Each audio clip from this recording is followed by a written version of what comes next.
Welcome back to Zenith Poker.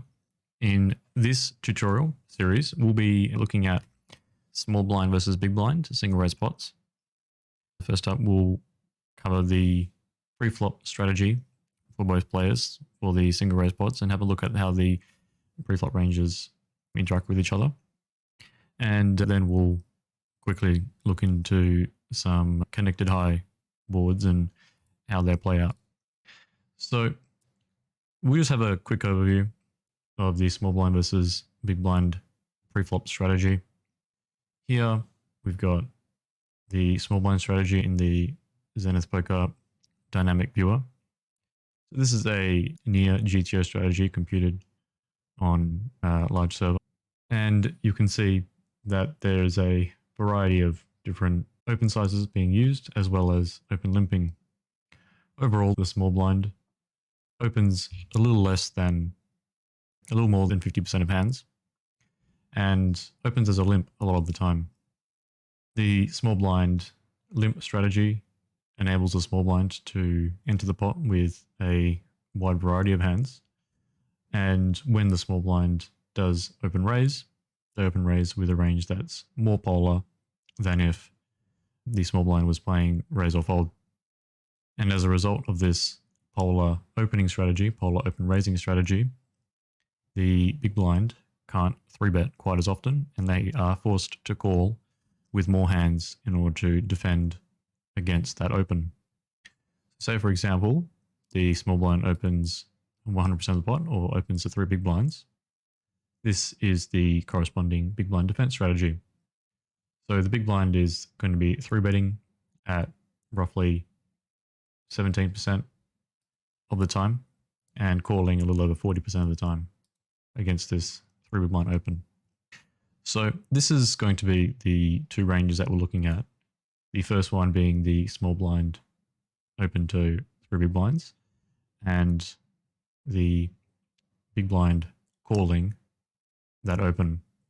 Now notice that there's a fair amount of overlap between what the small blind opens and what the big blind calls, but there are some exceptions.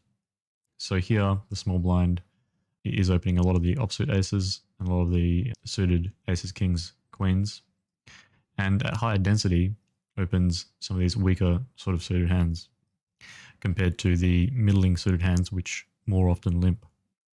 Also at high frequency, the small blind is opening these suited broadways compared to limping those hands. And at slightly lower frequency, the small blind is raising the lower pocket pairs, often preferring to limp those hands. So when the small blind raises, they're raising with a relatively polar range. And now the big blind needs to decide how to continue. The big blind will often continue as a call, knowing that they get good pot odds. They are getting pot odds about a little over 33%, roughly 33% depending on rake. And will be 3-betting at this sort of frequency with these kinds of hands. Now, if the small blind had instead played raise or fold, the big blind would actually 3-bet more frequently because the small blind in their opening range will have many more weak hands, weak middling hands that have opened. So if the small blind was playing raise or fold, they would open these pocket pairs at full frequency, open raise these pocket pairs at full frequency, and these sort of middling suited hands and some of those offsuit broadways at full frequency instead of limping them, which means that those particular hands will struggle against a 3-bet. Notice that these pocket pairs are always calling against 3-bet, and these suited hands here are always calling against 3-bet. But when they do end up facing that 3-bet, their expectation to call is actually fairly low. Once a small blind opens a pot, in order to profitably call the 3-bet, they need to have a calling EV of at least -3 big blinds because they've already put 3 big blinds in. So these hands towards the edge of the calling range against the 3-bet actually prefer to not enter that line quite as often, because entering the line where they get 3-bet means that their expectation has gone down to 0 quite quickly.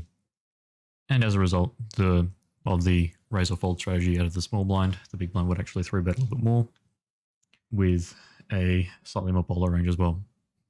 All right, yeah. Sorry, slightly less polar range. So here, because the small blind itself is playing with the limp strategy, their raising range is more polar.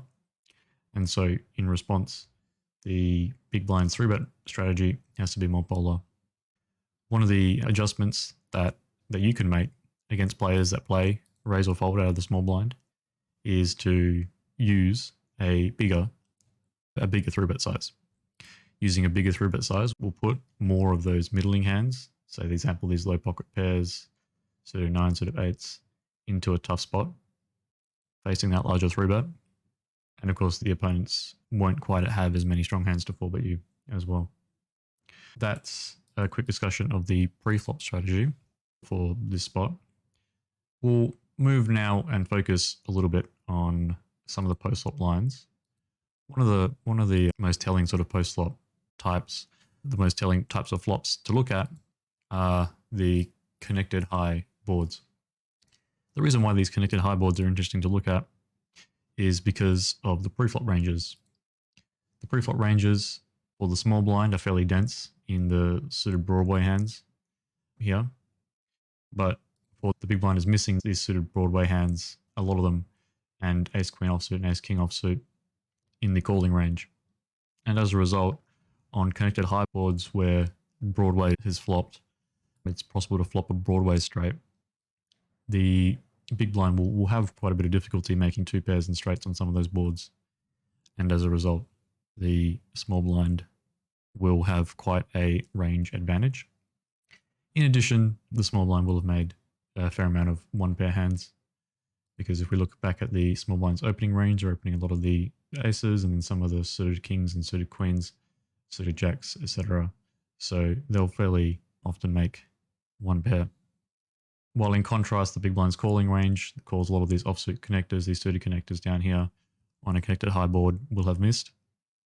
And with 2 undercards to the board without any other kind of draw, you're essentially drawing dead to a pair. There's not a lot of equity to be denied from those kinds of hands. All right, moving over to have a look at this. This is all these connected high flops. Here we've got some Broadway flops, connected ace high and king high.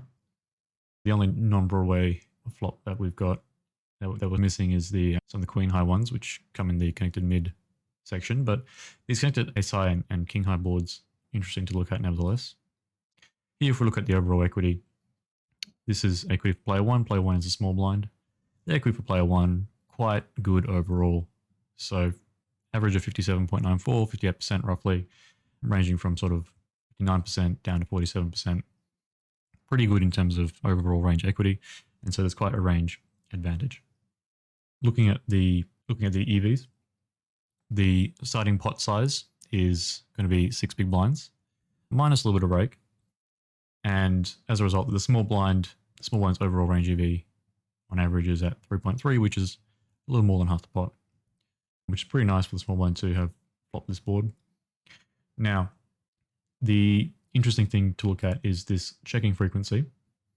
For a lot of these boards, you might expect the small blind to be betting at a very high frequency, but that's not necessarily the case. And the reason why that's not the case is because there's not a lot of equity to actually deny on some of these boards. And where there's not a huge amount of equity to deny in terms of there being a lot of undercards, the betting frequency actually goes down. So for example, on ace king jack, ace queen jack, ace king queen jack, stuff like that, the small blind actually doesn't bet at a super high frequency. Reason being, there's not a huge amount of equity to deny from weak hands. A lot of the undercards will essentially be drawing dead to any sort of pair, so it's okay to let them peel a turn. On the other hand, like if you notice, there's more sort of suited boards up the top here with a high checking frequency, and that's because the small blind will have some suited hands with flush draws and backdoor flush draws, which the in-position player will want to deny equity from. And so there's going to be a slightly high checking frequency going for a check raise because the big blind will want to try and deny equity from those middling hands in the small blind's range, rather than the other way around. Okay, so let's have a look at some of those flops. King, Queen, Jack. King, Queen, Jack. As you can probably gather, Ace, King, big feature of this board. Ace King being in the small blinds range, but not in the big blinds range. Ace Jack suited is in the small blinds range, but not in the big blinds range. And King Jack suited as well. King Jack offsuit and offsuit are in the small blinds range, so the small blinds range isn't too bad. There's a Queen 10 and Queen 10 offsuit at roughly the same frequencies for both players. Looking at the overall distribution of the hands in the small blinds range, there's a fair amount of straights and sets. The set of aces, set of kings, and set of jacks, all in the small blinds range, but not in the big blinds range. And a lot of two pair, coming in at a little under 6%. So in terms of top pair good kicker or stronger, we're looking at over 10% for the small blind. But if we check, there's not quite anywhere near as many of those top pair or top pair good kickers to kick good kicker type hands. So we're only coming in about 8%. There's still a fair amount of straights in terms of this Queen 10. Now, in addition, there's also these flush draws, a lot of flush draws for the big blind here at 9.21% compared to the small blind's 7.58%. But on the other hand, the small blind's going to have some more backdoor flush draws. Some offsuit hands with the single spade will represent those backdoor flush draws. Okay. And a lot of those backdoor flush draws, a lot of those pairs, these weaker pairs, really, they don't have a lot of equity to deny, so they're trying to get to showdown against weaker hands in the opponent's range. For example, a hand like a king or a jack, pocket queens, pocket tens, they're all very far ahead of a lot of the small blinds range, these unmade hands and weaker pairs. And it's difficult for the small blind to catch up. But there is also the potential for the small blind to have flopped a top pair or even a two pair and the straight. So there's something to worry about. You can't just blast off in the small blind because you flopped a board that's good for you. It's more tactful to often check some of these middling hands. And of course, the big blind needs to check back a lot. And that's one of the features across all these different board types, is that the big blind is checking back a lot. The big blind has a lot of undercard hands, and so those undercard hands are essentially going to be playing in give up mode. The big blind can't just bet because the small blind is checked on these kinds of boards, because the small blind's range is simply too strong and the big blind has too few strong hands to be value betting with. So a lot of the play is going to be in this check line. Check. You see the play on the turn. And for the small blind, there's a lot of checking on this turn, checking on the turn in this ace king jack, more than a lot of people might expect. And the reason why there's a lot of checking is, once again, because there's not a lot of equity to deny. There are some strong hands for both players. Okay, so we can look at some of this just quickly. Brick sort of two of hearts, over betting for the small blind, and then checking some other stuff. But it'll often go check again, check another brick. And now, once we get to the river and both players have checked down, this is where the small blind is doing a lot of their betting with these marginal hands to get value from even worse hands. But on earlier streets, it's more about having a very strong hand and getting value with very strong hands. Say, for example, the small blind opens the flop betting by betting half pot, right? What does this half pot range represent in terms of value? There's a lot of this top pair in this half pot betting line, a lot of the two pairs in the half pot betting line. So in this half pot betting line, after it goes bet call, the small blind is going to start polarizing even further on the turn with another pot size, but with a pot size bet after this half pot bet. And then this pot size bet is even stronger top pairs, those weaker top pairs checking back at a pretty high frequency. Sorry, not checking back, just checking at a very high frequency. So for example, ace 6 here, checking, and these strong hands continuing the betting. Goes bet, call brick, same run out, roughly the same run out as the previous line we looked at, and goes bet jam with the straight set of tens, two pair, betting a bit smaller, sometimes jamming with ace king, right? So that's the difference in the lines that we're playing with the different hands. Stronger hands taking sort of a big betting line, betting here, betting even bigger on the turn, and then jamming the river, versus these weaker hands often checking down and then stabbing the river for that small amount of value that you can get from the opponent's range. Okay, we'll quickly look at another board just to hammer in some of those concepts. King, Queen, Jack, slightly more straight draws than previously. Now the difference here on King, Queen, Jack is because of the prevalence of straight draws, there is a little bit more equity to deny. A lot of hands will have an ace, and so that ace will either make a new top pair at the top by hitting that ace, or make a straight with a 10. There's a 10 and the 9, both being straight draws. Any 10x is an open-ended straight draw, any 9 is a gut shot. So a little bit more equity to deny out of the big blind's range, and because of that small amount of equity to deny, middling hands are incentivized to bet and get those hands to pay to see that turn. So small bet, quarter pot, and here the big blind is continuing with a lot of their 9x with backdoor flush draw and folding out these weakest gut shots, 9-8, 9-7, for example, without any kind of backdoors. Obviously, the open-ended straight draws and any ace are going to continue. So betting small and then calling, seeing a relative brick on the turn, and then here we've got the sizing up. Still checking at a pretty high frequency, because once you get to this brick turn, there's less equity to deny, and so you want to start to polarize.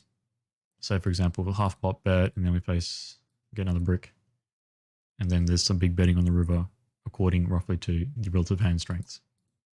The check line, having a look at the check line, goes check a lot of the time. Check on the turn, right? Here's a brick, you get a pot size bet there. Check on the turn, we see a brick river, and then a lot of splitting here on the river. A lot of splitting because by the time it's checked down, the in-position player is not going to have too many very strong hands left after it goes brick, brick. And so after it goes brick, the out-of-position players are going to have a lot of strong hands that were trapping at some frequency, going to go for a check raise. Now all of those hands will mostly want to bet, and also some hands that weren't super strong on an earlier street now are much stronger because the in-position player, the big blind here, would have bet the turn with a lot of those strongest hands. So say, for example, this straight, 10-9, ace-10, 3 of a kind with a set of twos, all the top pairs, all the two pairs, many of those hands would have bet this turn. Now, here with wide ranges, even the third pair, Jack X, is betting small, trying to get called by ace high, trying to get called by under pairs. And if that Jack X was to check, the in-position player is going to be betting Queen X and King X anyway. So betting small means that some of that Queen X won't raise. Of course, some of it will. And a lot of King X should raise as well. So if you've got a Jack here, you can get some value by betting small because you're checking your biggest fairly low, because the hands that are stronger than your hand are going to bet into you anyway. And because they're betting into you anyway, you might as well try to get some value from your opponent's weaker hands by making a small block bet. Okay, so those two examples, just looking at some of the brick lines and how the hands will play out in the flop and turn betting lines. Just quickly looking at some bricks in this connected high configuration.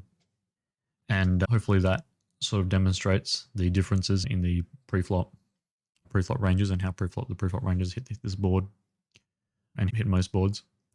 In the next tutorial, we'll continue looking at the connected high and focus on some different turns, specifically turns on connected high which change the board, and we'll look more at straight completing turn cards as well, and cards which pair the board.